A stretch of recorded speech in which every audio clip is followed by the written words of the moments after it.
சிம்மக்குளத்தில் நீராட்டும் போது ஒரு அதிசய அமைதி சூழ்ந்தது.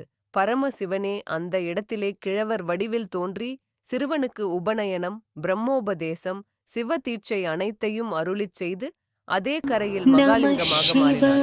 அந்த நாளின் நினைவாக கார்த்திகை கடை ஞாயிறு முன் வரும் சனிக்கிழமை பக்தர்கள் சிம்ம குளத்தில் நீராடி ஈசனின் அருளை பெறுகின்றனர்.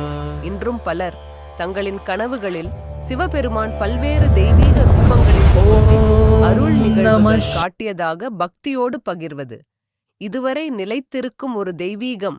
அருள்மிகு மரகதாம்பிகை சமேத ஸ்ரீ மார்கபந்தீஸ்வரர் திருக்கோயிலில் வரும் 14 டிசம்பர் 2025 ஞாயிற்றுக்கிழமை அன்று கடைஞாயிறு விழா நடைபெறவுள்ளது. அதனை முன்னிட்டு 13/12/2025 சனிக்கிழமை நள்ளிரவு 12 மணிக்கு சிம்மக்குளம் திறக்கப்படுகிறது.